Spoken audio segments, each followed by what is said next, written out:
Hey guys, my name's James. I'm Nicole. And this is Mostly Speaking Sentai. But this week it's a Patreon feed drop. This week Nicole's busy. She's like, you want to know what? Won't even say what she's up to because maybe on Engage with Nicolas Cage over on the Patreon this week, she might be talking about it. Will you?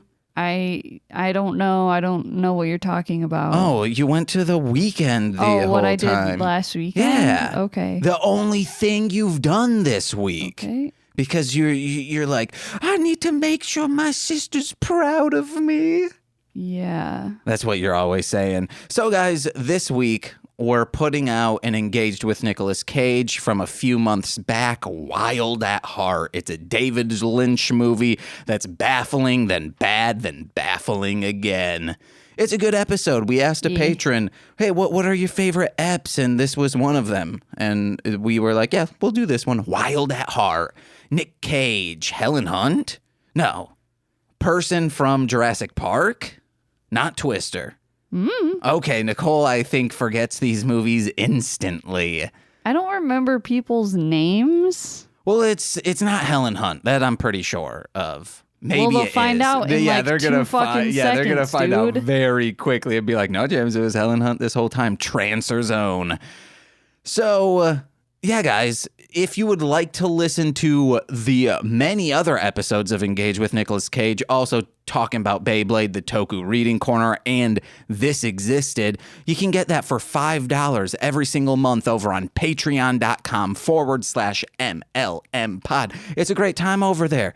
But if you're a $10 patron, oh my God, you get some watch-alongs, you get exclusive streams, but you also get on Free Feed podcasts shout-outs, and we're not gonna let you guys down this time. So let's give quick shout-outs, and then we'll get with the show, starting with Steve F., Eric Berry of Ranger Command Power Hour, Alex Z., The Waz, Orion, he's a rapper, Defo, baby, Kayla. Two grapes. And then we have Tyler Wright. He's our friend. I thought we were both going to say he's our friend at the same time.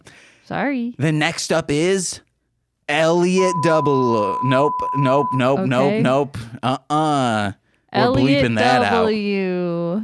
AKA at Garlic Sunshine on Instagram. And finally, Jordan B. We don't say his last name. I have to edit out so much of this, chaos. Nicole. There we go. Thank you so much. Chaos. And guys, I'm so close to paying all of my bills for the first time since I quit my job last year with just like audio and like the stuff I'm dedicating my life to. This is your chance to help me out. Go sign up for the Patreon finally. It's going to be great. You'll have so much content to listen to, but right now, for free, you get to listen to Engaged with Nicolas Cage, Wild at Heart. A David Lynch picture. Bye. But stay, please. Today we watched Wild at Heart, released August 17th, 1990, starring Tommy Laura Dern, Diane Ladd, Willem Dafoe, and ya boy, Nicolas Cage. Had the same opening weekend as The Exorcist 3 and My Blue Heaven. Opening weekend, it made $2.9 million. Gross domestic made $14.6 million. And the budget was about $10 million. The audience score on Rotten Tomatoes is 81%. Now we're on to reviews. Hagerman gives 5 stars, saying, Snake Skin Jacket. Best worst movie ever. My favorite. Delivered as expected. Great price. No complaints. P gives 4 stars, saying, do you like David Lynch? Do you like Nicolas Cage? Do you like Elvis? And references to Wizard of Oz. If you answered yes and still have not seen Wild at Heart, then you do not know what you are missing. Krista gives 1 star, saying, this DVD didn't work. Tried it in 3 Blu-ray players. Disappointing. I hate those reviews. Do all Blu-ray players play DVDs? Yeah, I'm pretty sure. Okay. Don't at me. All right. Wild at Heart is about young lovers, Sailor and Lula, running from the variety of weirdos that Lula's mom has hired to kill Sailor. It's based on the novel by Barry Gifford, but the ending is changed. The references to Wizard of Oz and Elvis Presley were also added to the script by David Lynch, who wrote and directed the movie. Unsurprisingly, Nicolas Cage is responsible for the snakeskin jacket idea, and Lynch wrote it into the script. Keep that in mind when you're watching this movie because it's hilarious. During the beginning stages, there was a lot more gore and sex, but it ended up being toned down or cut out completely because the MPAA and test screening walkouts. Nicolas Cage said that he felt his character was a romantic Southern outlaw. He also said, I'd just like to be able to keep working with the talented people I've been lucky enough to work with and continue to do the kind of roles that turn me on. You lol. In an interview, with David Lynch. In an interview with David Lynch, he said Nick Cage was a jazz actor. Okay. Sorry, I wrote this poorly. Lastly, there is an interview Nick Cage did on BBC show called Wogan, where Nick Cage enters attempting a flip and kicking the air. Then the host mentions his shirt, which is a Wild at Heart shirt, and Nick Cage takes it off. There's nothing, he's not wearing anything underneath. He has a leather jacket on, but his t-shirt, he takes it off and gives it to the host. When was that interview? It was when the movie came out. The video has so many comments about him being on cocaine, and it definitely appears that way, which would honestly explain a lot, actually. And with that, let's start the pod. Hi, I need a refill of this. I don't have a prescription. Sir, please wait your turn. Hey, buddy, ever heard of a lie? Hey, have you ever been dragged to the sidewalk and beat until you...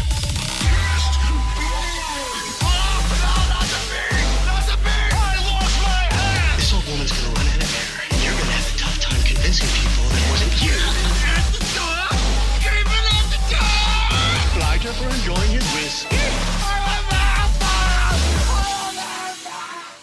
Hey guys, it's me, your host, Nicole Jacobs, with... Hey guys, it's me, your co-host, McCollum. And we're Engaged with Nicolas Cage. Woo! Nicole. Yes. Oh no. It's time for It's a world telegram. some front I think. Cage news. Okay, yes. All oh my right. God, I love this. Thank you. This was not discussed with Nicole. So a couple weeks ago, I saw on Yahoo, oh my God, it's a Nick Cage story. And I was like, oh man, Kat Dennings says something about a strange audition This she is had. a new article. Yes, a new article. That came out in... What year are we 2021. in? February 3rd is when this was Okay, announced. got it. And I was like, oh, fuck, what did he do? Kat Dennings. Yes. Who is that? She was, he's eating Brillo pads, from What? Big Mama's House 2. She was in there. She was in Two Broke Girls. She's now in WandaVision, which we haven't Okay. seen yet. Sure. She recants a story. She does not say what movie it was involved with, just kind of... Yeah.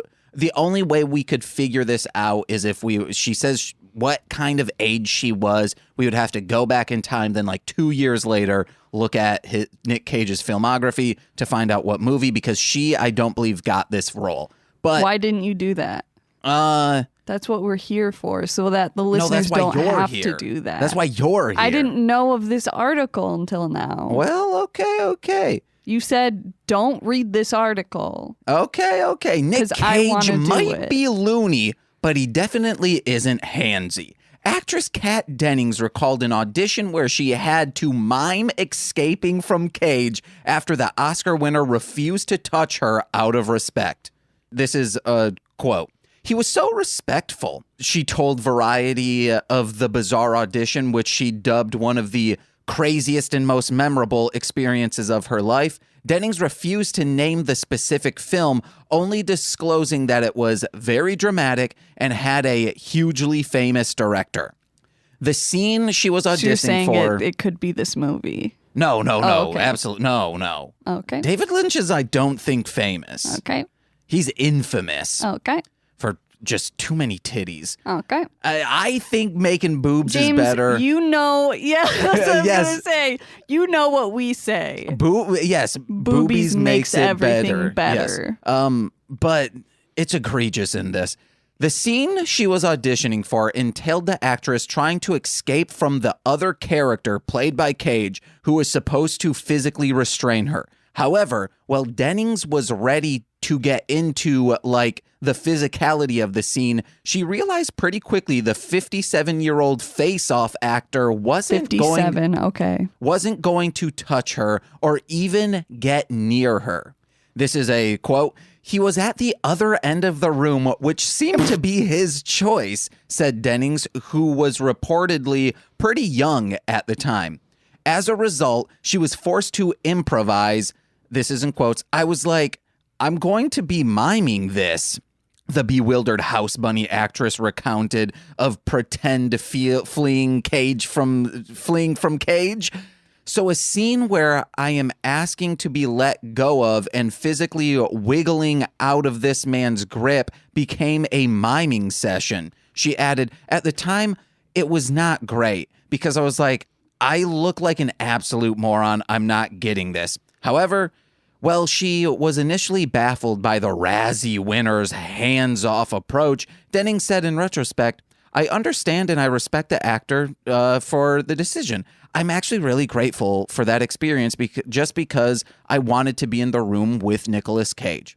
But what's nice is that he was so respectful, and I think that might have been where it was coming from. Like, I'm a young girl, so he didn't want to physically touch me and make me uncomfortable. I appreciate that. We'll be the judge of that. However, I'm going to look into what movie this was. this is what I think it was. He might have a lot of auditions lined up that day. And he's like, I just don't want to be picking people up. I'm like, I see it as he fucked up your audition. I see it as, no, I think he is going to do this to everyone. He's like, I just don't want to get winded today. I don't want to, my arms, maybe he was working out the day before. Ooh, they're sore. Or maybe he couldn't pick them up. I don't know. Yeah, he had to work out for, what the fuck, Ghost Rider. So he was tired. Yeah. This might have been during, no. I don't know. Yeah, guys, let us know. You do some digging. I was just trying to think of a superhero movie because they notoriously have to get super buff. That's a more recent development. Yeah. I don't think Nick Cage was like, I'm gonna get buff for Ghost Rider. We'll find out. Don't add us, guys. I'm kidding. Go for it on that. Yeah, I saw the story and I was like, oh, that's a little endearing, maybe. It's at least not what I expected it to be, which was her saying, wow, yeah, he was a fucking mess. Yeah. I mean, it was just an audition. Auditions are taped most of the time. So I would love if that surfaced or whatever movie this is on. But then people would have probably said well, this other actress had that. You didn't see comments or anything? No, this was, I probably read this at 7 a.m. Got it. Wake up in the morning feeling like I'm reading. Well, because someone else, I was like, maybe someone else just said what movie it would be. Could be. In a comment, and then we wouldn't have to do that. I was thinking National Treasure. No. Okay. There's no women that he has to No. Okay. Wrangle. I don't know National Treasure. So That was like one of the few movies I owned, so I've watched it too many times. didn't our friend Amy Diaz say she's only seen The second one too many times. Yeah. All right, Nicole. Well, that's enough for. I wonder if Amy would come on as a guest for that. Yes, we need to get her on. Hell yeah. But that's enough of front page news, which actually is probably like back of the page news now because it was such a long time ago. However, Nicole, I have one more explosive update. For listeners of this show, if you've heard all the episodes, you know the ladder saga. Really short. There's a house in Chicago that I walk past all the time. Literal ladder. Yes, on the house. There is a ladder on the second story roof leading up to like an attic third story. We've pondered like what could this be for? Nicole has said many, many times that it's probably for someone to get out. I don't know. I've just been trying to make sense of it. This is not going to clear things up. This will just make it even more bewildered. Wait, did we ever talk about what my mom pa said about it? Oh no. When we went to look at Christmas lights. What'd they say? And you showed them and they were course. just like, yeah, that makes no sense. Okay, good. All right. Normally, I look down at the ground when I go for walks because that's why I think I've never like had a huge slip because I'm constantly looking what's in front of me. Yeah. But people are like, what about that time you're doing the One Punch Man exercise and you beefed it in front of some beefcakes? Well, I clearly wasn't focused then, Nicole. Yes. It's a bright day out. Uh-huh. I'm walking towards the street that this house is on, and I look up and I see the house from behind. Mm-hmm. And from... So many ladders. No.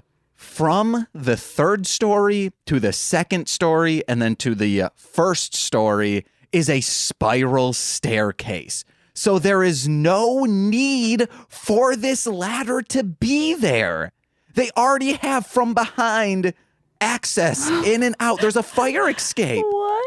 So I don't understand what is up with this house. If I ever see a neighbor out, I will say like, hey, I'll stay 6 feet away from you because it's still going to be the pandemic.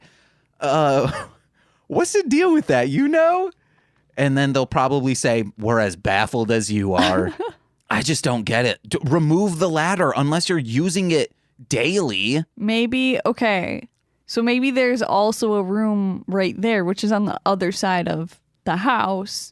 And the person, it's for like if there is a fire and the person needs to climb out that window and then they grab that ladder, put the ladder on the ground and they can climb down that way. But just keep the ladder on the inside and then reposition. Oh my God. Oh, but it seems like someone would have made a complaint about this. It's an eyesore. It's baffling. Guys, let us know. We live in Chicago, not the fucking suburbs, gated community. North Muskegon. I want a noise gated community. Yo. It's where I can set the limiter to how loud the neighbor's children are. And if they're not, they get compressed and mashed down. That's audio humor. Yeah, I know. Eric Berry will get a giggle out of it. Maybe.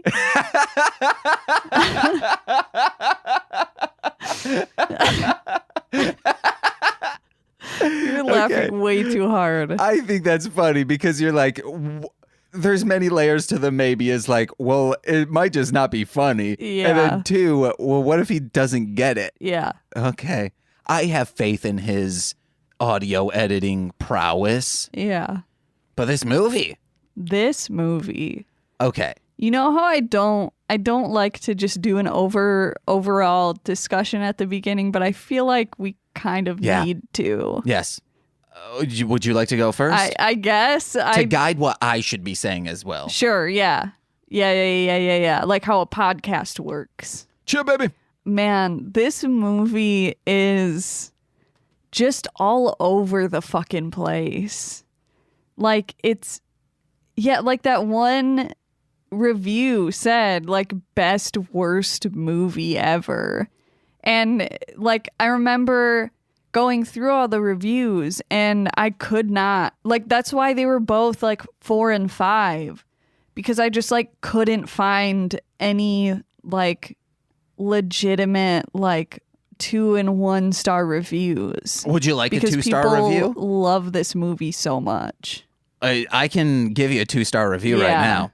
The first hour of this movie, of a 2-hour movie, is the best worst movie. The next Yes. of it fucking falls off so hard of being like, yes, this is funny, unintentionally, it's great. There's so much weirdness going on. And then the next half, it's the same thing as Tu Wong Fu, Thanks for Everything, Judy Newmar.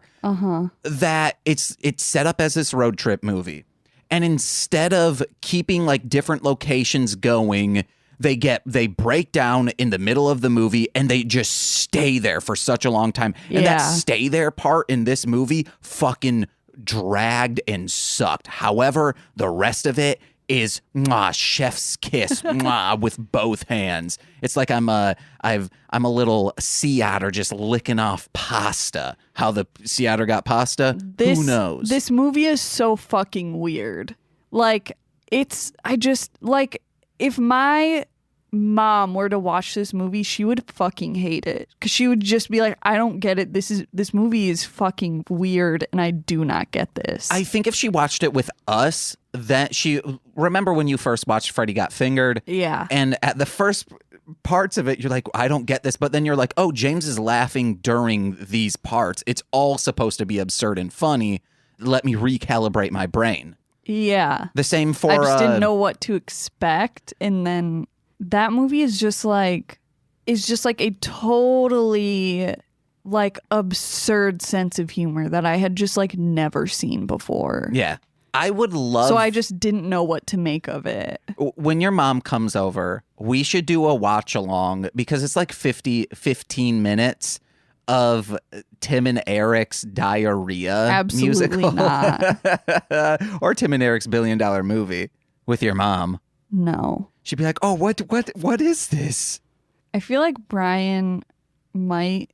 I feel like he would like it, but like not say that he did. You know what I mean? I think he would be laughing throughout until they get to the shrimp part and then you go like, what the fuck is this? Yeah.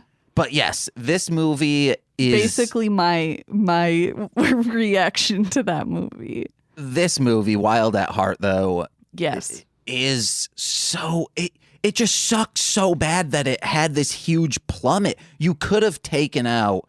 Because also, like, there's so much nonsense and not good nonsense of, like, just throw this out. You just put this in to pad the movie, it felt like. You didn't need her to almost be... well, yeah, she was assaulted. I don't mean to make this humorous because it's one of the most fucked up things that this man... sexually assaulted a woman to the edge of climax and then he said, hey, I gotta get going on purpose to be like the worst asshole ever. Yeah. That remove that. Take out all of this shit. You could have just easily had it that he does some weird shit that puts him in jail and that's it. Take out that entire chunk of them in Big Tuna. Yeah. Well, there's also like... Man, like that story about... You know what? We can just start doing notes now. Can I say the first line of the I have movie? a lot of notes, so like buckle in. The first line of the movie is, I hear you're trying to fuck your girlfriend's mother in the toilet. I'm paraphrasing, but I was like, oh, what is this movie? And because I went into this expecting like such low expectations around the house with me, because I've never seen a good David Lynch product. Mm-hmm. And meaning you saw one David Lynch movie. I've seen Dune and Blue Velvet. Okay. Both thumbs down. All right. Dune because I believe he was getting a bunch of studio notes and that messed things up, I think. And then Blue Velvet, I think no studio notes. He was able to do whatever he wanted. So I'm like, oh, he's just not good at achieving a vision. But this... I do have a note, Nicole. I would say I agree with you watching only this movie of his. Did the author enjoy what David Lynch did to his book? I don't know. Okay. I don't know. Because the Wizard of Oz shit, the Elvis shit, but yeah, let's get into this. Okay, yeah. Opening credits is just like a bunch of fire. It's weird. Honestly, it's like kind of weird that the movie didn't just like end, or like maybe the climax of them doing the robbery like didn't have some sort of explosion or something. Just because there's like so much fire in this movie. I think if we're going with the Wizard of Oz thing, the fire is the tornado. And the tornado doesn't come back at the end of Wizard of Oz. True. So they're in Cape Fear, which is like in South and North Carolina or something. On the border of somewhere between the two. Yeah, so, and they're at like some party or something. A gala. Okay. And the mom paid some dude to kill Sailor, who is Nick Cage, and says that shit to him. Like, he flashes a knife, and then Nick Cage just like beats the absolute shit out of this dude, like way too much. Well, he murders him.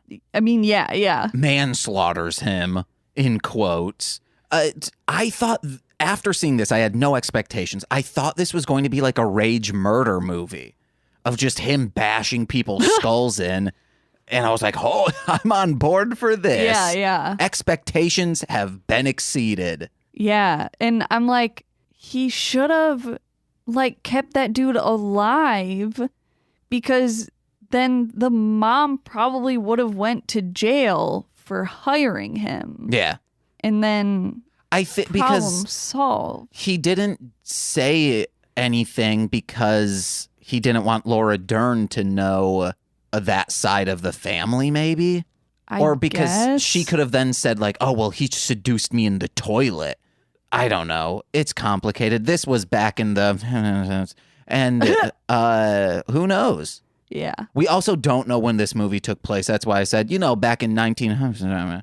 You didn't say 19, huh? You said, huh? Well, I wanted to clarify. It's supposed to be, I think, 19. I don't know. Yeah. But I also, like, Laura Dern's first line is just like screaming like, Sailor, he has a knife.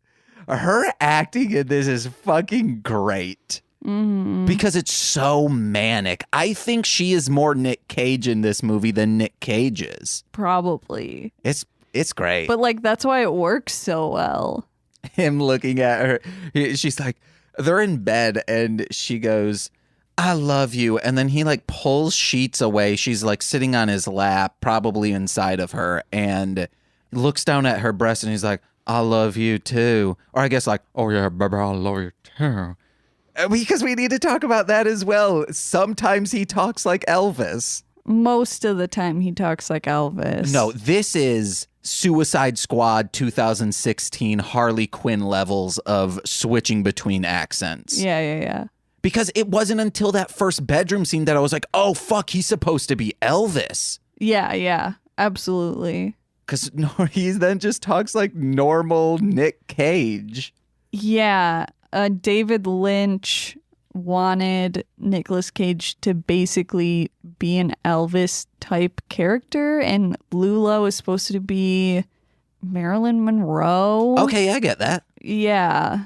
I knew Marilyn. She was great. Well, okay, so she hired him to kill him because she thinks he's like a bad boy and all of that. The mother hired people to kill Sailor.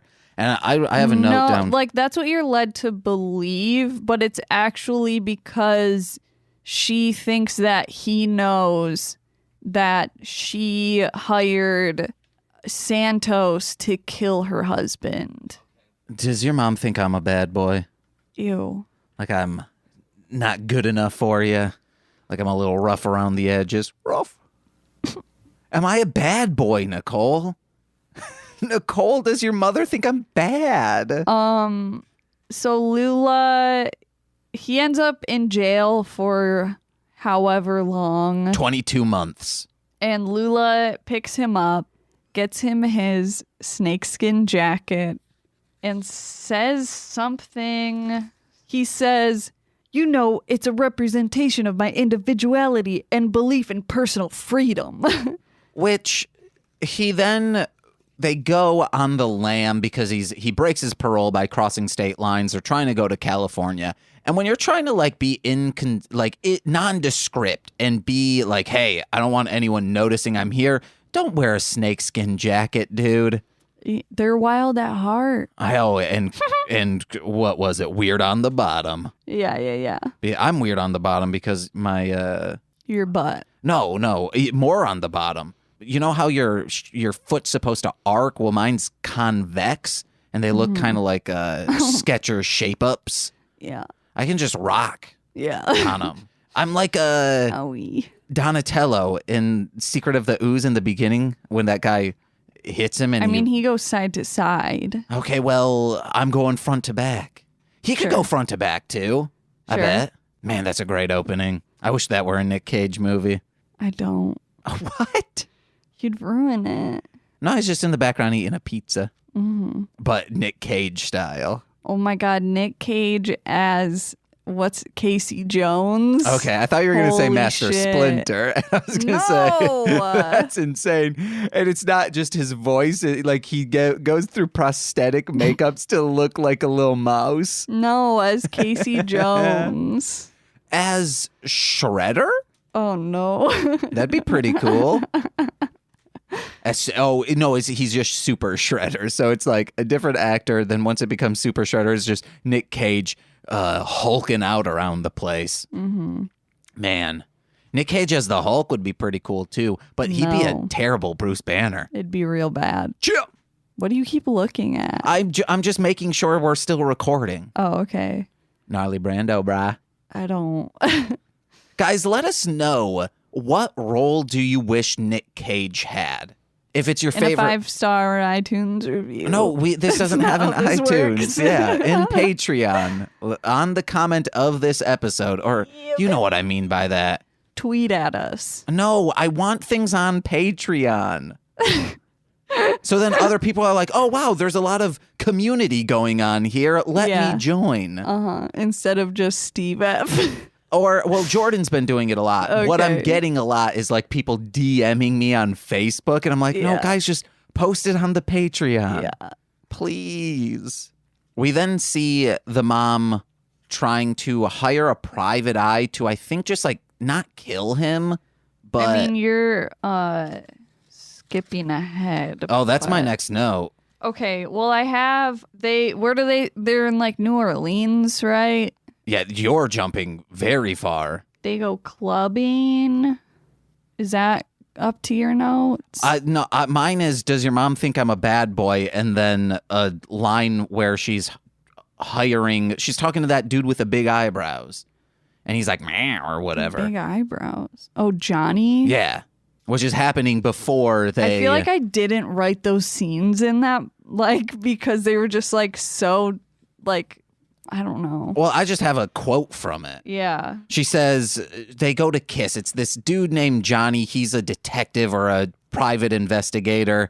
And they go to kiss and she goes, no tongue, my lipstick. But I'm like, shouldn't it just be exclusively tongue? Like it should be an open mouth Clone High style kiss where they're just tongues out moving around like little worms. Because kissing affects lips. And that's where the stick is. Yeah. I don't know. Okay, so I think I was confused because I forgot that they did stay in whatever the fuck that city was. Cape Fear? Let's just say it's Cape Fear for a still. minute. Or PD. What? It's the correctional facility is PD correctional facility, so maybe the town is in the town of PD? Okay. You asked where they were. No, I said wherever the fuck they are. Yeah, so I was saying where they could be. Okay, cool. You're the one with confusing notes. All right. Oh my God. I'm going to make you edit this what? episode. All right, fuck There's you. so much because there's all these pauses. Just leave it in. No, oh, Jesus Christ. Why do you keep telling me to leave pauses in? Because it's for comedic effect. No, you going, and then talking. Oh, yeah. Yeah. Can you guys hear me in the microphone right now? Oh, yeah. It sounds the same, right? Like this? Oh, yeah. Hey. Oh, my God. Sorry, I'll block your face. They're in a Cape Fear, and she talks about when Lula talks about when she was raped by her quote unquote Uncle Pooch when she was 13, because they were talking about virginity or something. What? It's brought up in such a weird fashion because she's like, oh, yeah, I remember when I was 15 and my mother was saying, oh, you'll start thinking about sex soon. And when I do, to tell my mom right away and talk to her first. And then Nick Cage says, well, weren't you raped at 13 by your uncle? Oh, baby, yeah. Yeah. How is that weird? Because, like, that's two separate things. Rape isn't sex. Yeah. So, and it's just when someone has that trauma, don't bring it because it was brought up in such a cavalier way of like, oh, yeah, well, you thought about sex. And it's like, no, you were thinking about violence. Yeah. Well, it's brought up. Yes. And she talks about how, like, 3 months later, he died in a fiery car crash. But, like, I thought she said that, like, her mom didn't know about it, but, like, in the flashback, her mom was there. What I think that is her wanting to keep her mom safe because she's like, oh, in my mind, like the back of my mind, I know my mom killed this man. Right, yeah. Or at least made it so that he would die. Put it in motion. Yes. So she just did. Yeah, she absolutely did. Yeah. Which is fucking dope. Yes, honestly. I was like, oh no, she is actually a good mom, but Yeah. she's just like power hungry. Yeah. And controlling, power hungry. Yeah. They go clubbing. Did you want to talk about that scene at all? The clubbing scene? Yeah. Yeah. I love her outfit. I love his outfit. Like, I don't think I could pull it off, but her outfit is dope. Oh, right before that, when he says, let's go clubbing, and then he like puts on his jacket and goes, huh, and like punches the air, and then she's on the bed and she's like flash dancing. Yeah, she's like jumping, sort of running. I wrote down, this is us. You're Sailor, I'm Lula. Yeah. Because I'm just horny as hell and you just want to punch people who look at me. Yeah, we're dead animals on my body. That's you to a T. My mom had or not my mom. Why would I say that? Wait, so then am I the bad boy? Did your mom say that I'm a bad influence? My mom is one of those moms, she'll never hear this, that I feel like in the beginning, she's borderline, oh, no girl's good enough for my baby boy.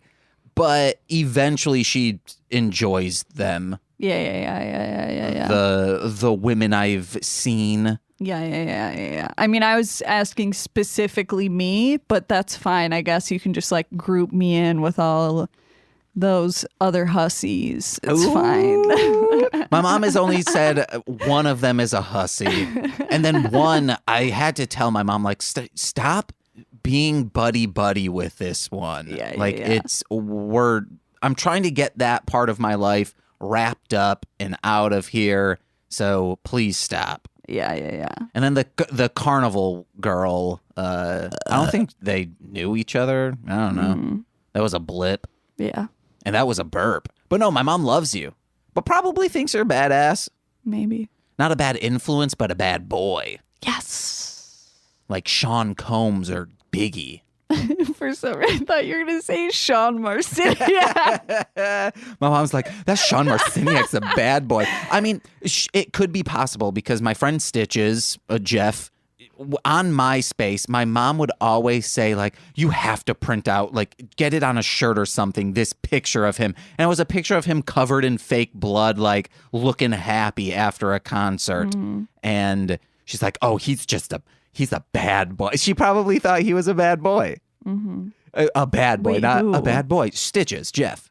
So she Okay. probably might see Sean Marciniak, and she could be like, I saw his stand-up, and he's such a bad boy. I mean, I wasn't saying that she literally thinks Sean is a bad boy. No, but I'm saying there's precedent for her. I was saying that, like, your Oh, yeah, my ranking of people is like is based off of, like, Sean is the, the baddest of boys. yeah, He's like, I'm playing Magic, baby. yeah. He's like, shout out to Margie. I'll have him say that, then I'll clip it. And then, I guess when he's next on the show. Yes. Wow. Okay, clubbing. I don't know. It seems that he, like, knows the musicians and they just throw him the mic and sings an Elvis type song to her. And oh yeah, while he's singing it, there's just this high pitched, like as if women are screaming, like, way too many fucking times, and it's the same clip, just like replayed over and over, and it's so fucking annoying. It sounds like, so if I were to turn on this keyboard right now, I believe there is a scream noise on here, and I think it might be the same one, or it's the beginning of, like, the applause, and it, like, starts with a scream, and they just keep, like, on a sampler playing that over and over again. Yeah. It was annoying, but I wrote down Nick Cage, if this is Nick Cage singing, which I think it is. I'm pretty sure it is. Has an angelic voice, because this is the he does second time. Yeah, it's great. Back in Peggy Sue, he also sang, Yeah. and women were also swooning over him. Yeah. But before that happened, there's a thrash metal band on stage, don't know who it was, but a man comes up and, like, starts dancing around Laura Dern, and he's like, I want you to apologize to my girl, yeah. And then it's also Johnny Bravo. That's what I'm doing, not... Yeah, that's fine. Yeah. And he's like, no, fuck you.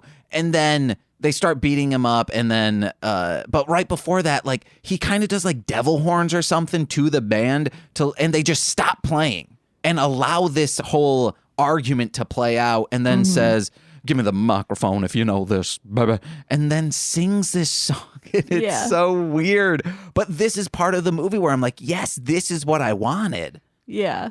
They just say so many weird things too. Like, so many, like, I don't know. I don't want to say quotable, but just weird things. I bet fanatics for this, there are so many quotable moments, and friends who are like, oh, in high school we watched this all the time, or oh, I had this on VHS in my dorm room, are probably like my friends. It's still to this day, my college buds and I quote this movie. Yeah. But speaking of quotable things and David Lynchian things, in the toilet scene that we see the mom trying to seduce him, and she goes, Mama would like to fuck. And it reminds me of Blue Velvet so much. Okay. And I liked that Mama wants to fuck. You don't really see that. This movie is like female empowerment. Sure. No, it's not. Yeah, I wanted to, I was like, this movie actually has they hired a lot of women and people of color in this movie. Yeah. I think in most indie filmmaking, but I think because a lot of it comes up in either like college scenes or theater scenes. So you know the actors in that area and you're just going to pull because you need actors. Mm-hmm. So it doesn't matter who you get. So it creates these like communities of diverse people of, either race or, like LGBTQ spectrums as well, the sexual spectrum. So almost unintentionally. Yeah. Yeah. Because it's like, oh, well, this is just my friend that I act with. Yeah. I'm going to throw them in this movie. Yeah. That is my guess. I mean, maybe that's part of it, but like there are just a lot of nude women. Oh, yeah, yeah. That's mainly the thing. Yeah. And body positive. Yeah. I mean, yeah. Absolutely. But I'm afraid that, like, back then it was like, well, it's larger women who are showing their tits. This is funny and absurd. Yeah, I was like, why? Yeah, like that was clearly meant to like be funny. But also, I mean, besides Laura Dern, all the times women breasts are shown are in an absurd way. Like a man was shitting on the toilet talking on the phone, then it zooms out and we see a breastless woman, a topless woman in panties just dancing by him. Yeah. I have notes about that. Okay. So we'll get to it. Yeah. Okay. They're back in whatever room they're in. And Lula is talking about how her mom told her that her dad lit himself on fire. So, I mean, that was just like a thing. There was like a cut scene of it. Which I wrote down, if you're self-immolating for the purpose of suicide, you're not going to be thrashing around. You're going to like be set still unless you immediately regret it. But he clearly wasn't trying to go to the bathroom to put himself out. There was something fishy immediately. Yeah. I'm like, this is not a man committing suicide out of desperation. Yeah. Yeah. I hear burning to death is like one of the most euphoric deaths you can find. Okay. Oh, I was hoping you would say, I think that's drowning, James. And I'd say, oh, drats, I need a change of plans. Not according to the prestige, baby. Yeah, but she knew there was a chance of being survived. She could see the people, so she's like, help me. Wasn't it? I've never seen the movie. No, what's his name? Michael... Shannon. The British guy that's like Alfred to Christian Michael Caine. Bale. Michael Caine. Says like I'm talking about Prestige. I fucking love that movie so much. To comfort Hugh Jackman at the funeral, says that like he was told by a sailor that drowning is like going home, but then later is like pissed at Hugh Jackman and says like, I lied, it's awful or something. I've always heard the other thing, like if you're underneath ice and or maybe that's like freezing to death. I don't know. I've heard it is euphoric. Get your shit straight, bro. I just thought of like a cool TikTok or Facebook video. I'm intrigued. And it's I say, and for my next magic trick, and then I just turn around and my penis is out and I say, the prestige.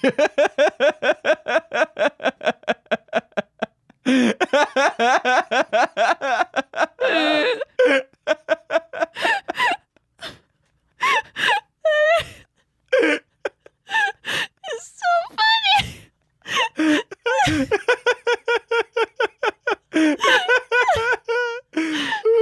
Oh my God, what the fuck?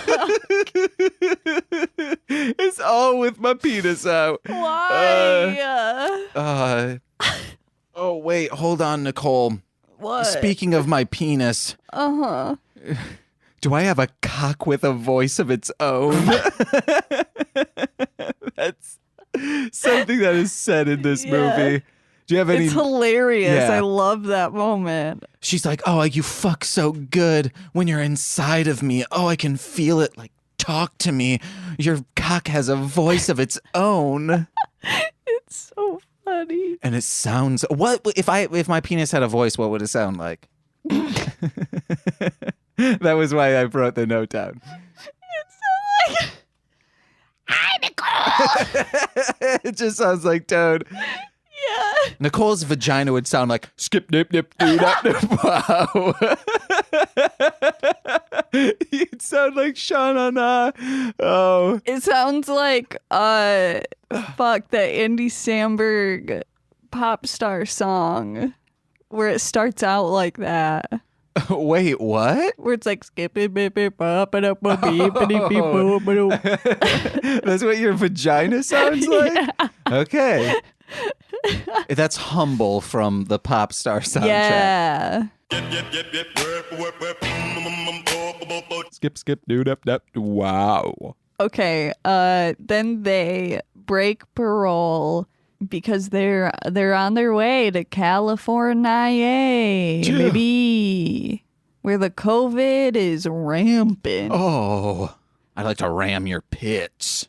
Oh, then we get the mom contacting this guy Santos to kill Sailor, and he says only if I can kill Johnny, and she's not into that 'cause she loves Johnny. Can I say one of my favorite lines from him? Yeah.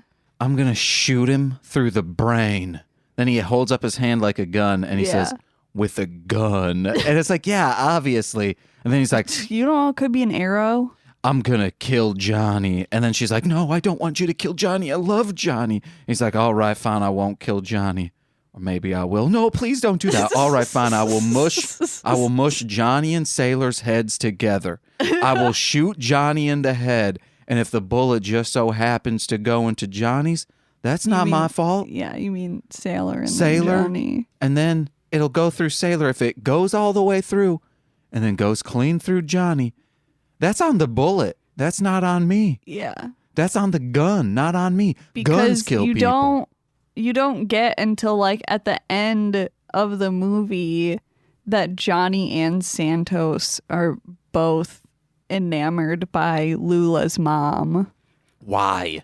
Dude, I hope that's what you're like when you're a mom. because she's hot as fuck. Oh, yeah. She's like, my lipstick is on, so no tongue. And I love kissing no tongue. Mm-hmm. It's so hot. Yeah. It's just like, I love basicness, you know? Yeah. Nothing flashy, no flair, no frills. Yeah. Just two lips meeting with two others. And maybe fold your upper lip up, and then it's 2-on-1. Yeah. That's called a three-way in my book. They mentioned something about Mr. Reindeer.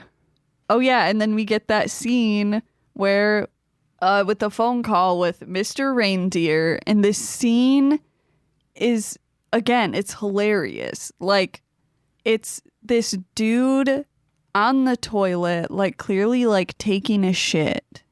He's on this phone that, like, looks like a clamshell, like as if it's like a cute mermaid phone, but not.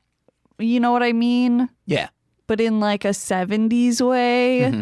And he's also drinking tea. And then there's also a naked lady just dancing in the doorway. Maybe he was getting a blumpkin. Just to like paint the full picture for you. It's incredible. And the guy, Mr. Reindeer talking, is flanked by two women who just have like skirts on, nothing above them. Aprons. Oh, yes, aprons, not skirts. Yeah. I mean, never mind. I was going to say a jokingly misogynistic thing. Sweet. That's what I'm here for. I was like jokingly negging Nicole and she got very mad. And I was like, I'm not so funny. sorry. I'm going to neg you. That's me. No, Mean Jampy just ignores you for a day. Socks, though, he negs you with his friggin' claws. Okay, then they are finally in New Orleans. You know how you're in you're in New Orleans when there's two strangers walking down a sidewalk and one of them scatting at the other. Skip, dip, dip, doo, dap, dip, wow. It was, again, hilarious. Yeah. Like, what the fuck? They were just like, how do we solidify that this is New Orleans? Yeah. Fucking ridiculous. Wait, okay, and then they go to a bar and we... Wait. Before Okay. that, the reason why they're there is Nicolas Cage, a.k.a. Sailor, says, I gotta get a fried banana sandwich. And I was like, and that was one of the moments where I feel like in this movie where it's like, yes, we get it. Like there's Yeah. a lot of that feeling in this movie of them being like, do you get it? He's like Elvis. Do you get it? Okay. I don't think as if like the audience is fucking stupid. So they have to just like keep doing that kind of shit. And it's like, no, we understand. Or like, we've gotten sidetracked on the yellow brick road. Oh, Big Tuna might not be as great as the Emerald City. Like they should just look at the camera and say, wow, this is our child Pace. He sure does look like a munchkin. Yeah, and it's like the mom is shown as the Wicked Witch like so many fucking times. Yeah, and it's not like someone's own imagining, like, turn on this to be subtle. It's straight up in your fucking face. She is truly dressed as the Wicked Witch, and she's on a broomstick flying in the sky. With green paint on her she even had face. green paint? Yeah, I'm pretty sure. Dang. I'm pretty sure. They're at the bar, fried banana sandwich. Yeah. And there's the guy that quacks. So it sounds like this guy Again, is hilarious. quacking. And it's even... But because of how fucking weird and dumb it is. And it's made to be weird and dumb. This is why. I have never seen in a normal looking movie, all of a sudden, someone has a clearly modulated in post-production voice. It's pitched up. Yeah. And he's probably just saying, hey, but it sounds like a quack. So I'm like, what the fuck was that? This is a duck you know boy. what? You're right. Yeah. And then he I says thought something. he was just making a weird noise. No, I don't know. We should have had subtitles on because he says his full sentence. And Nicole's like, you have to rewind that. Did he say something of importance? We don't know. Nicole, what did you think he said? I didn't even catch all of it. It sounded like he said pigeons spread diseases and then something else. I thought he said, please respect Jesus. Yeah. No, but he says more than that, though. I only got like the butt end of it. So like, I just heard the please respect Jesus. He turns around and quacks at the band. Yeah, I don't know. Guys, let us know. If you're trying to watch this movie, we apologize once again. Unless you have an iTunes account set in maybe Australia or some European countries, you are unable to stream this or purchase it legally. Yeah, it's fucking stupid. Which this seems like a movie that should be streaming places. Yeah. It's decent. Who owns... and it's a David Lynch film, like... Again, I don't think besides Twin Peaks, I don't think he's had a hugely successful thing. Just All like right. infamously tanked with Dune. Like a cult, more of a cult following? Yeah. Okay.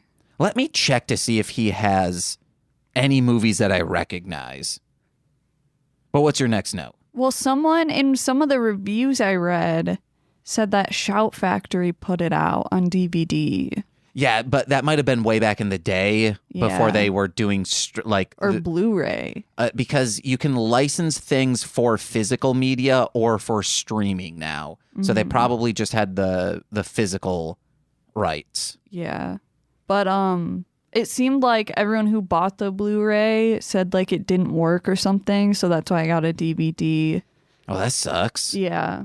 Oh my God, yes. And there's a scene where they're in a booth and Nicolas Cage starts talking about, I don't even know. He's just like describing sex with someone to Lula. I have a note about that too. And I don't know if it's like an ex of his or what the fuck. It seemed more like it might have been a sex worker. Or like a one-night stand or Maybe. something. I don't know. But I wrote down a quote that was, I had a boner with a capital O. Which is fucking amazing. Hilarious. Oh my God. She asks because Laura Dern's also getting like turned on by this story. Yeah. And hotter than Georgia Asphalt. yes. Ooh, and that ass. Oh, it's no fault of yours. Smacking it. Mm-hmm. She goes, oh, what color hair did she have? And he goes, Oh yeah. jet black hair, but gentlemen like blondes. And I was expecting him to say something like good thing I'm not a gentleman. Or I was like, Yeah. what's the opposite of a gentleman? And I said, good thing I'm a rugged baby hyena. Oh my God. And then the next scene, there's hyenas on the Yeah. screen. I was like, I- oh no. That is a reference to something like Gentlemen Prefer Blondes. I think that's like a movie or It something. might be a movie with Marilyn Monroe, which would make sense. Yeah. Quick thing, David Lynch, Eraserhead is his like biggest film, I think. A lot of people quote it of being a great movie. And then The Elephant Man, which I believe my sister, my sister watched The Elephant Man all the time. I like vaguely remember that movie. Like I just remember a scene where he's like trying to explain what colors are to a blind woman. And it's like really sweet. And then I don't know of any other, like all these other movies just seem like I've never heard of them. Lost Highway, The Straight Story, Mulholland Drive. Maybe I've heard of that. It wasn't a box office success, so no. I think Eraserhead is his biggest movie. Yeah. Or like most notable. And then Twin Peaks, of course, launched him into some success. Which he was doing around the same time as this movie.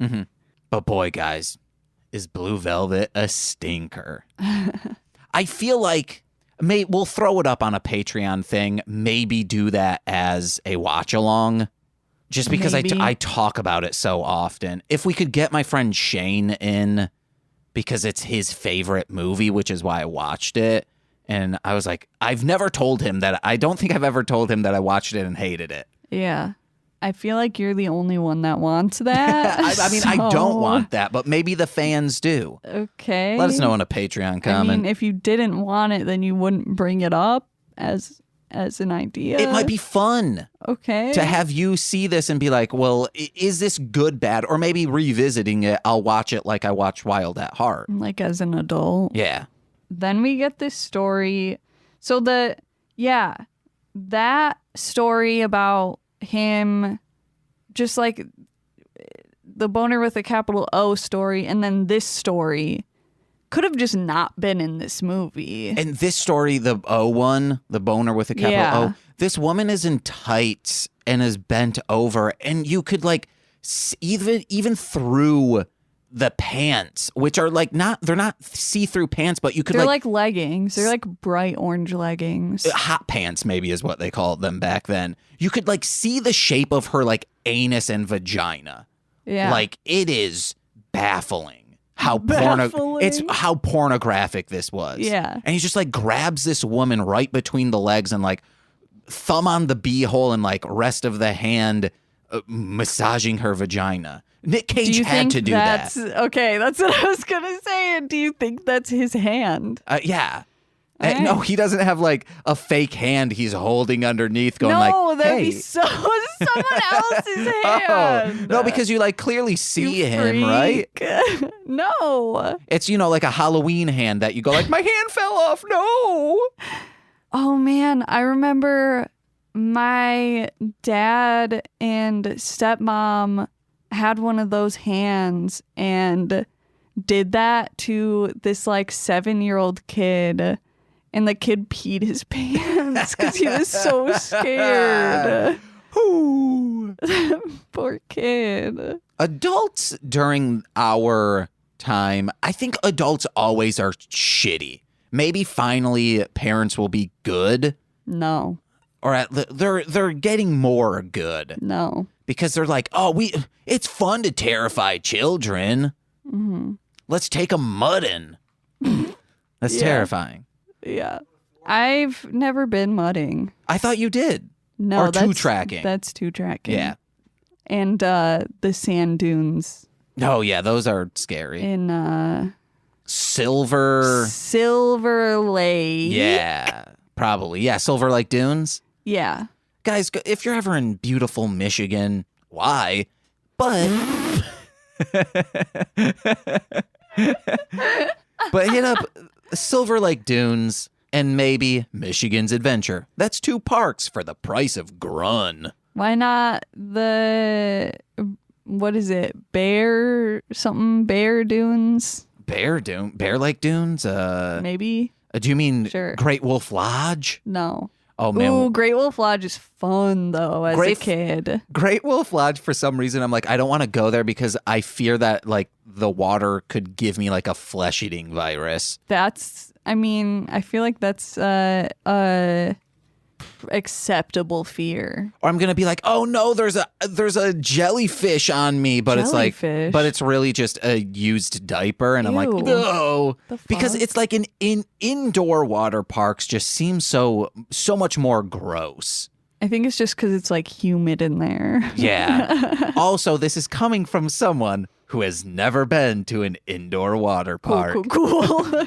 But I know what I like and I know what I dislike. Sure. Let's watch Eraserhead, though. I All hear right, good let's things. let's go. Stop the pod. Let's go watch it. Hi, I need a refill. Guys, we are back from watching Eraserhead, and I understand why he got a career. Yeah. So Lula talks about this guy. I think it was like her cousin or something. I don't know. A guy that she heard stories about or knew or something. Cousin. Called Jingle Dale because he loved Christmas so much. It seems this story is like, why is this in this movie? And it doesn't.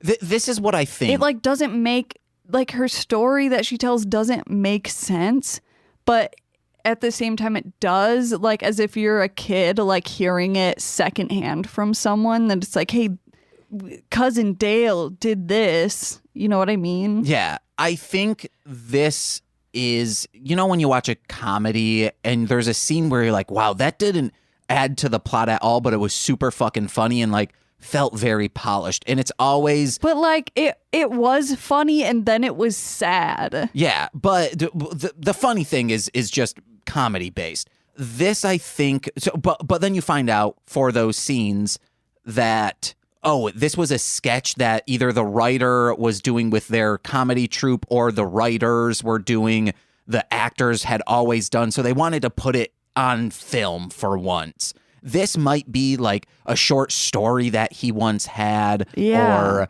something. That's like what it feels like. That he just wanted to incorporate into the script. Yeah. Unless this is in the book.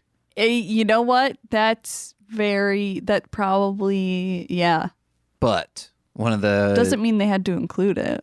The weirdest thing apart on this story, I'm guessing you have it in your note. Yeah, can I say it? Yes. Right, Jingle Dale.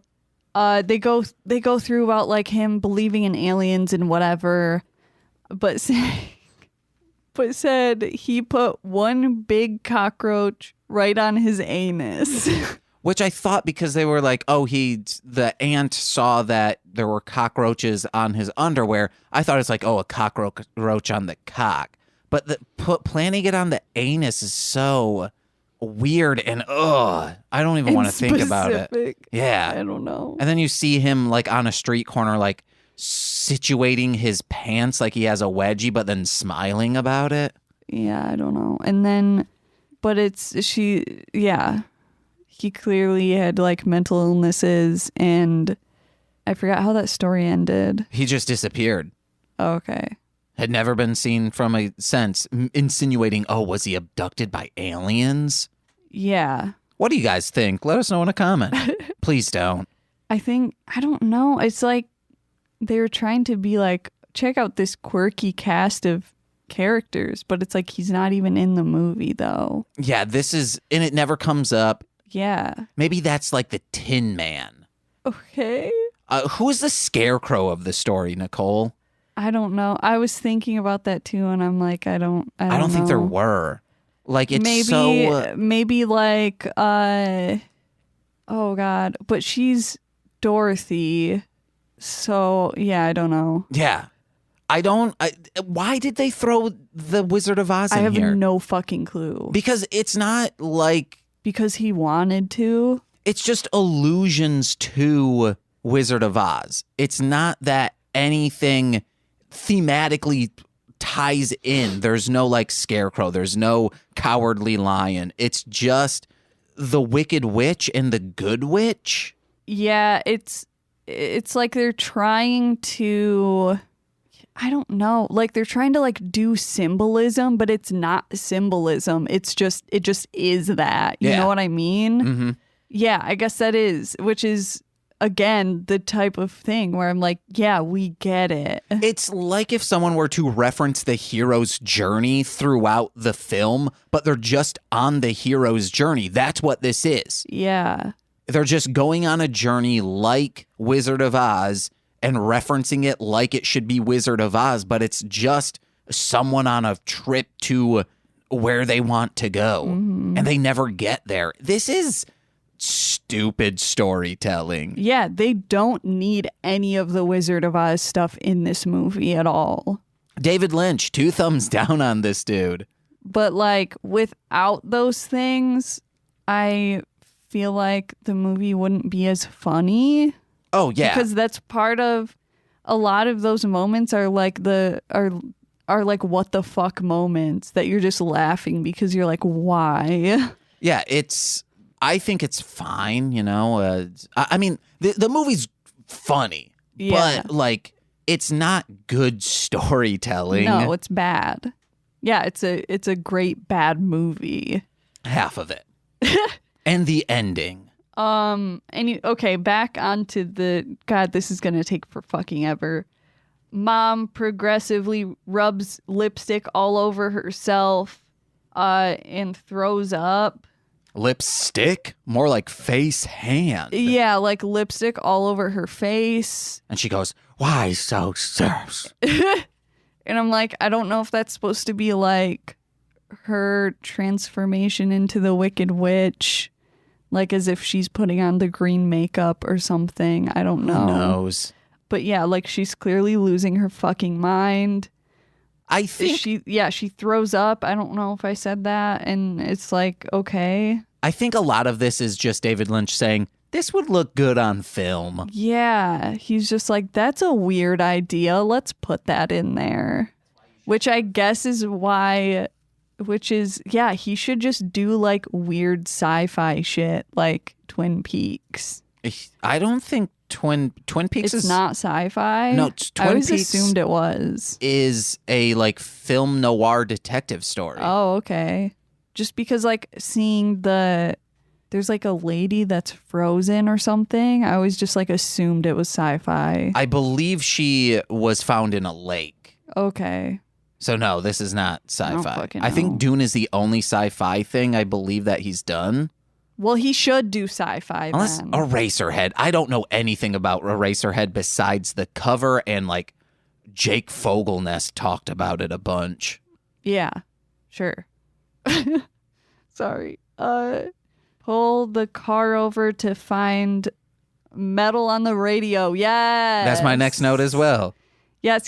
They're driving they're driving again, and Lula is the driver, and she's trying to find music, but all she gets is just like terrible news on the radio, and she gets so upset that she pulls over and starts like throwing a tantrum like a child and tells Sailor to find music, and of course it's like metal, and then they both are out of the car on the side of the road just like punch dancing and like kick dancing. She's throwing a tantrum. If it is a child, it's also a child who has like years of Broadway acting experience. So it's like, oh, you could be subtle, but a child doesn't know how to be subtle. Yeah. Her acting is great. 2 thumbs up, Laura Dern. Yeah. I did have something on the music. There's a lot of times where it sounds like they just slowed down music a lot, but like a real song. And I wonder if they're like, well, if we slow it down enough, no one's going to know whose song it is. Yeah. We don't have to pay for it. True. Her mom killed her dad, Obs, and doesn't want her to find out from Sailor. Johnny gets deaded in the dark. So you think he gets killed. So her mom meets up with Johnny in New Orleans, and they're going to go find Lula and Sailor together, but then he gets kidnapped. You think he gets killed, but he actually just gets kidnapped. And then Lula and Sailor drive up to a car accident and find a lady, and she dies. And Lula just says, I hope this isn't a bad omen. And it's like, yeah, we get it. It's foreshadowing to like a bad thing is about to happen. And I think it was Courtney Cox. I could be wrong. It's possible. Yeah, so it's just like another one of those moments where just it's like David Lynch over explaining shit. Maybe it's because like he knows the shit he's writing is really weird and is like I just want to make sure they understand, but it's so bad that it's annoying. Yeah. Like when people do it as a joke, actually looking into camera saying like, now if you guys didn't get that, right now, Daniel said that he was hungry, but in reality, he's hungry for power. Yeah. Weirdly specific. I was just freeballing it. Yeah. Free balling. I gotta call up Weird Al. Johnny was kidnapped by a weird lady who was teeth kissing. Yeah, and that's the scene with the slowed down music. Yeah, and there was a couple other times as well. And yeah, they're making out, and then he just gets his dome blown out. So we find out that the person that kidnapped and killed Johnny is the mother of the unibrow lady in Big Tuna, Texas. Well, obviously because Sailor stops there to ask her like, hey, you know, I worked for Santos and we agreed that we would tell each other if there was like a hit out on us. She says, no, there's not. But like after seeing her mom kill... See, but I didn't assume... Like we saw... But was it? No, it was her mom. Wasn't it? Yeah. Yeah. Laura Dern's mom? Unibrow lady's mom. I don't think they're mom. I just thought they were like a or like a friend group of assassins. That just looked exactly the same. I think she was wearing a wig, wasn't she? Yeah, but I don't think that's like part of the story. Yeah, but what I'm saying, no, like you could clearly tell like she had brown hair. Yeah. So I mean, like just because they have, maybe that's their style for this gang, like you know, Joker's gang, they all have face paint, and Young Republicans all have neckties. Okay. Sure, James. All of this stuff now, I like once we get into this fucking Big Tuna stuff, I just want to flash forward to the end. Yeah. Yeah, Big Tuna, Texas is where the movie kind of tanks. Yeah, is where you would say it tanks. Because it's kind of like, they're like, all right, we got to wrap this fucking movie up. But they don't. Like, it takes so long to start wrapping up. So anyway, she says there isn't a hit out on him. Then there's a flashback again to Lula's dad being murdered. And you find out that technically Santos killed Lula's dad, but like the mom was in on it because the mom like kisses him or whatever. And then she's like, oh, and yes. is laughing like the Wicked Witch. Oh, well, whoa, that's what that was? I didn't even put those two together. Dude, I know, right? It's crazy. Do you have like a film analytic degree, like a film historian degree? You have to get this movie's allusions to the Wizard of Oz. Lula barfed on the floor and just left it there. Oh, I hated that. Sailor, sorry I'm saying so much. Sailor comes back from the store or something and like gives her a candy necklace. It is like, I got this for you, baby. And it's a candy necklace. And she's like, oh my God, I'll treasure it. 42 flavors, each one for a different way I love you. And even if I eat it, I'll be thinking of you. It's just like so ridiculous. And then later on, she like takes a bite and she goes, Sailor. Well, that's, yeah.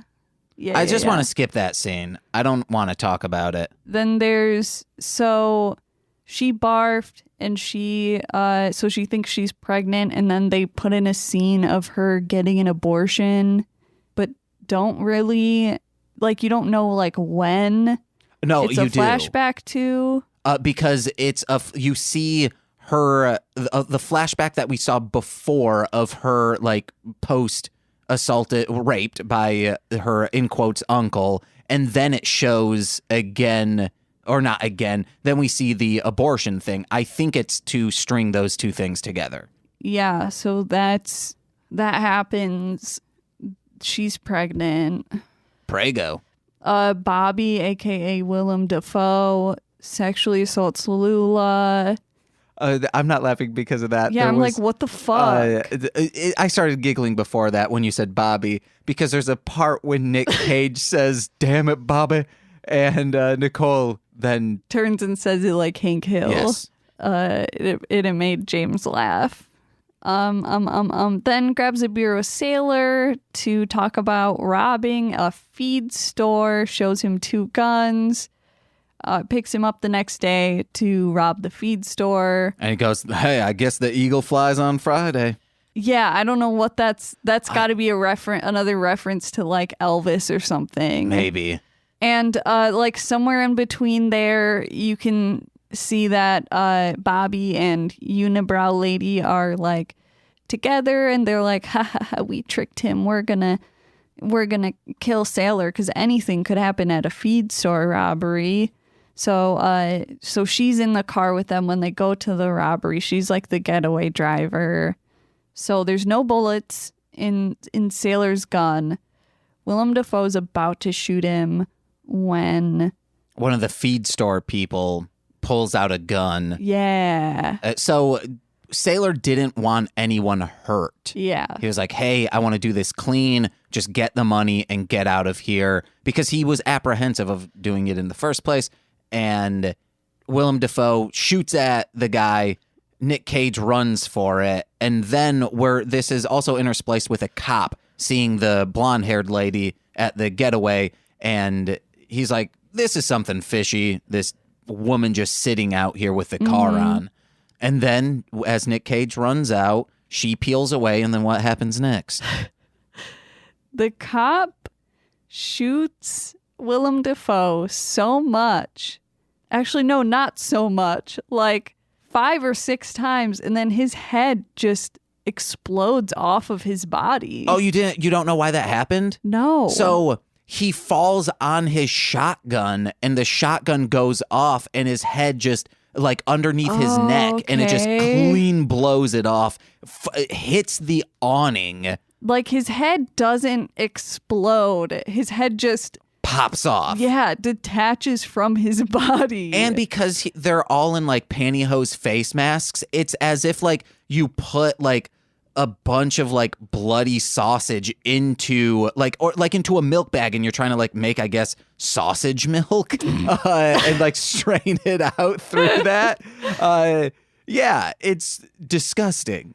yeah, actually, the whatever MPAA or whatever MPAA, yeah. made them censor it by just adding smoke in front of his like in front of him when that happens. Damn. This is something I might want, because I like hearing stories about how the MPAA just dumbs down movies. They were all over this movie. So it would be really great to watch the commentary, and it would be also cool if maybe on the Blu-ray. But like, I mean, yeah, like it's only in America Oh, that happened. Yeah. so there are uncut versions of this out there. I would assume. Okay. Because sometimes if Like it's, at least like in theaters, it was shown without. but when things get cut, sometimes they're lost. Mm-hmm. So a lot of like Friday the 13th, especially in the later years, some of that footage is lost, but then people are like, well, it was released on VHS uncut in this other country. Yeah.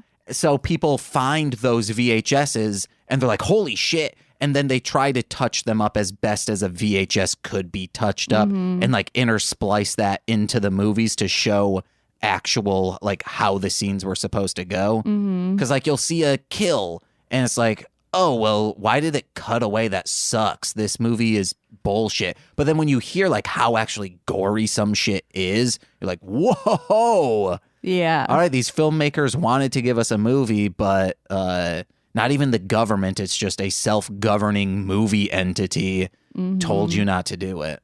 Yeah. It's yeah. His head gets blown off. He goes to prison. Yep. Sailor's in jail. 6 years. Lula's mom shows up to take Lula back, but Lula is like, I can't just leave him here. And then it's like Sailor reading a letter from her just for like Segue. Transition. What's that called? Voiceover. Oh my God.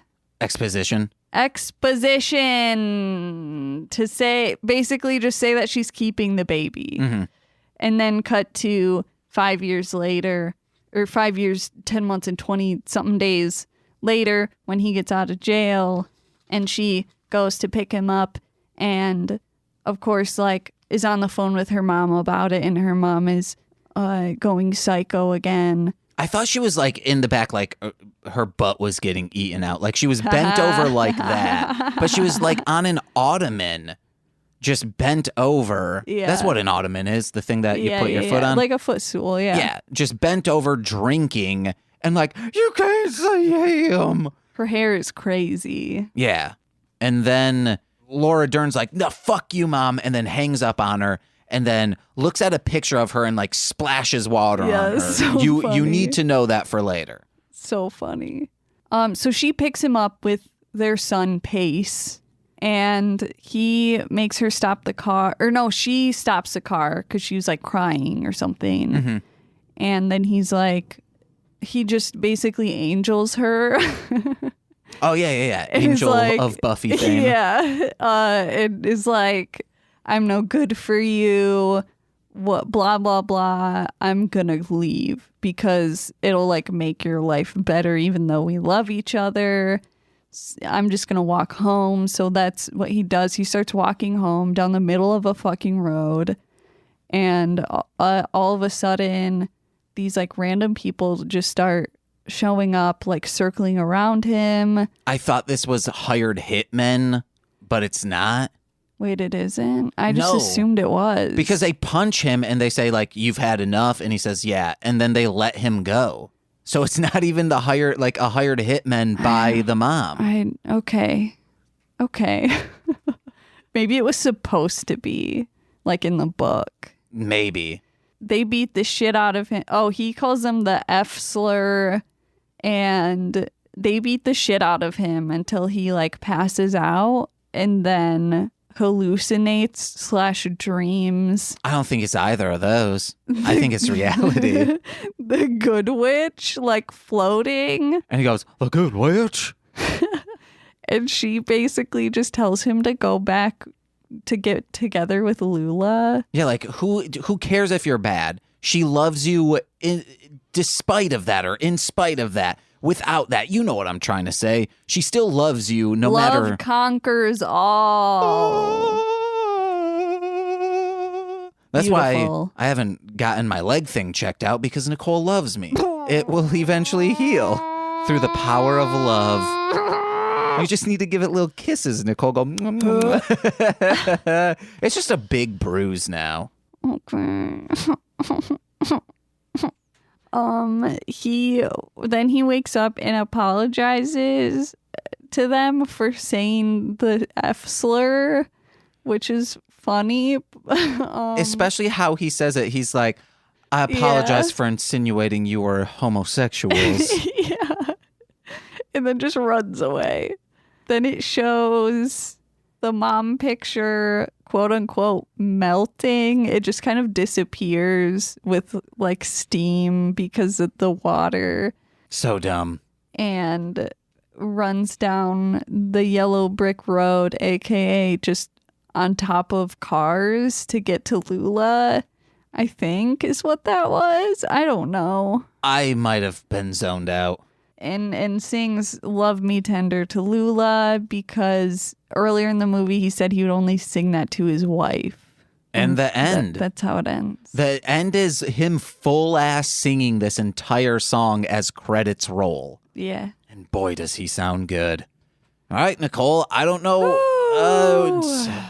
Do we do Madman or rank it? Hold on. What's up? I'm not done. Okay.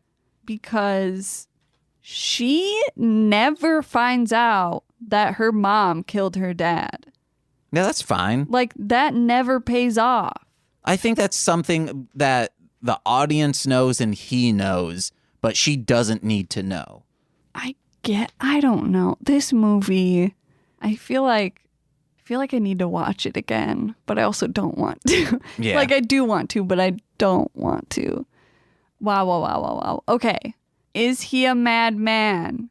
Or is he better than John Hamm? Is it madness? Or is he a genius? The signs are vital. We've got to know. And we're on our way, searching for the answers. Is he a madman? Or better than John Hamm? What do you think? I think in this one, absolute madman, because David Lynch allowed him to talk like Elvis and have a snakeskin jacket, and playing off from Laura Dern, I think she's even more of a madman. Yeah. So together, yeah, they are nowhere near John Hamm. Yeah.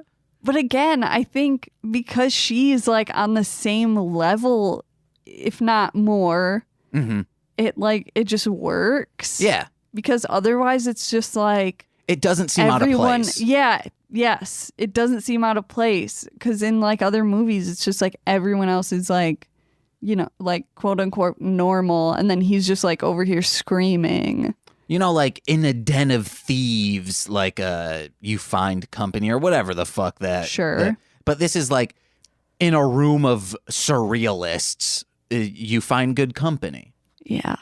So they're all like-minded individuals saying, yeah, this is the movie we want to make. Yeah, this movie was something else. I give this 1 thumb down, 1 thumb up because the back half blue, front half. I wrote down, Nicole, this might be the #1 movie we have seen so far. I mean, yeah, in the beginning, I said, like, this is my favorite, like, this might be my favorite movie. And then I'm guessing it's not? No, because of the Tuna Town shit. Yeah, fuck that like, shit. the ending of the movie just it's a letdown. Mm-hmm. So where would we place this? Do you have our list? It felt like the whole movie was building up to this like huge thing, like this huge showdown almost with the killers and everything. But you never get that. We get a almost killer showing down with him, but that dude's head just gets popped off. Yeah. He doesn't, which seems out of character because he fucking absolutely unnecessarily murders that person in the opening of the movie. Yeah. So it just seems completely out of character that he would just like submit to the cops and nothing, you know what I mean? Maybe he found God in jail. Yeah. For that almost 2 years. For manslaughter. That's insane. How is that insane? I think it feels like you should get longer. For what he did, yeah. Yeah. Yes, specifically this manslaughter incident. What he did was fucking ridiculous. Like, that man had been incapacitated when he hit his head against the wall. When he fell down, he should have said, like, okay, step back, make sure the knife is out of the way. Someone call the police. However, he then jumped on this man as people are yelling to him to stop, is bashing this man's head on the floor that is concrete. It's so brutal. Yeah. All right, now we got to rank this bitch. Okay, start listing off. I was looking at the list, but like while I was waiting for us to start, and I'm very conflicted. But we'll see what you think. Okay, starting from the bottom? No, I don't think this is a bottom one. I think this is somewhere in the middle. Okay. Well, I'll just say what I think. Okay. I was thinking above, so it would be above Vampire's Kiss, but under Moonstruck. Yes. This is absolutely better than Vampire's This is like Kiss. literally, and like if you mash those two movies together, you would get this movie. But, not as like classical of acting that you would get from a Cher and others. Sure. So, yeah, that's where it should go. Yeah. All right, cool. So it is at number 6. Okay. Out of 12? Yes. Hell yeah. It's truly right in the middle. Oh yeah, it is. Yeah, I think that's perfect. It really is a middle movie. Yeah, man, it could have been number 1. Yeah. It's insane like how an hour can affect it. I mean, no, it's not insane how. Was it an hour? Yeah, because it's a 2-hour-long movie and it's right in the middle that next part takes place. So, I mean, with the credits, it's probably like an hour and 50. Yeah. So an hour of it was great. 50 minutes of it, no. Would you recommend this movie? Yeah. Of course, like you heard all the content, so trigger warnings on all of the shit we said. This is the most in-depth we've gone on a movie. So, like plot point wise. Yeah, but just because like so much shit was happening. I had to write down the Jingle Dale because I was like, if I don't write this down, we'll forget about it. And we'll be like, there's so much in this movie. Oh, fuck, we didn't even talk about Jingle Dale. No, so since we did that episode we watched that Kamen Rider movie to with do that a other Toku podcast. with the other Toku podcast. That other Toku podcast, and that they kind of did their notes that way where they just like did plot points throughout the movie. And I was like, oh, that's a good way to do it because then you don't like forget about anything. So after that, that's how I started doing my notes for Nicolas Cage. Yeah, that's good. That's how I do it for talking about Beyblade babies, except more absurd. I would recommend it, but only to like certain people. You know what I mean? If you have generally been like, oh, Nicole and James have the same sensibility as I do, recommend it. If not, absolutely not. Also because you'll have to seek out a physical copy of it. Yeah, I had to buy it. It was like with shipping, it was like $15. Which is why this is late, technically.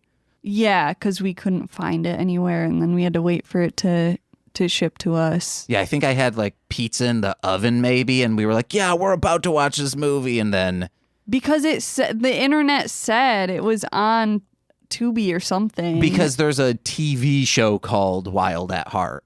And I swear, I was like, yeah, I think I saw it on there, and then no. So, I don't know. That's on me again. Sorry. But our next one, Xanadu, is that what it's called? Zanzibar.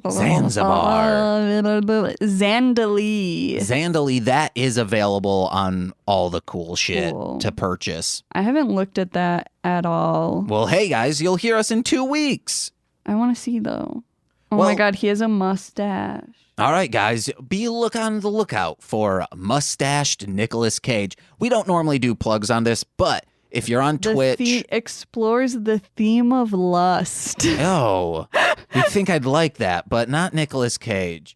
It seems like it's going to be really fun. Like he's an artist, and it says his poet buddy's wife. So it seems like it's going to be like very pretentious. Oh, man. It's not a I don't know. Scorsese or whoever the fuck. Ooh, Coppola, let's is see. it? It says romance drama. Director Sam Pillsbury. Oh, give me that dough, bitch. We watched this thing called Mr. Sunday Movies, and they referenced a movie, and they said, It's "Oh a yeah, YouTube channel. it's that Nick Cage war movie from such and such," and we were like, "Oh no, we thought we were out of the woods on this bullshit." Oh yeah, they referenced a future Nicolas Cage movie, and it was a war one, and we were like, God damn it, we don't want to watch any more war movies. And it's one that we have never heard of before, so Yeah. it's going to be bad. But as I was saying, we don't normally plug on this. However, Sure. if you have a Twitch, Nicole started drawing on their Darling Homebody on twitch.tv. Oh, you're so sweet. All right, that's all I It's got. twitch.tv/darlinghomebody, Chill. to be clear. Yeah, Darling Homebody on twitch.tv. Chill. If you just search Darling Homebody, you'll find it, baby. I'm not going to edit tonight. That's fine. No one's making you. I'll probably edit a little tonight. I've been James. Knowing you, you probably will. Chill. Is that it? Yeah. Okay. Wait, I guess I just want to... Yeah, I guess we did, though. We just want to close it with overall feelings of... Dread. I like this movie, but it could have been better, but it was still really fun to watch. A lot. Way more fucking fun than the last two movies we watched. Yeah, and more than I thought this movie was going to be. Yeah. I'm going to watch all of David Lynch's movies. All right, have fun doing that by Yeah, yourself. I'm not going to do that. All right, I've been James, I'm Nicole. and we've been Engaged with Nicolas Cage. Because you know he's not married to that script. I paused a little bit because I was like, oh, shoot, Nicole is the one who starts it out. Oh, it's So fine. you I can don't say care. and we're. It's fine. I don't care. Shoot, Nicole, we don't have enough time to let the listeners know if we're engaged or not. Find out next time. All right, bye.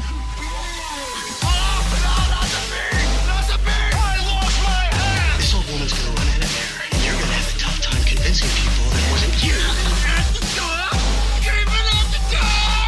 Flagged her for enjoying his whiz.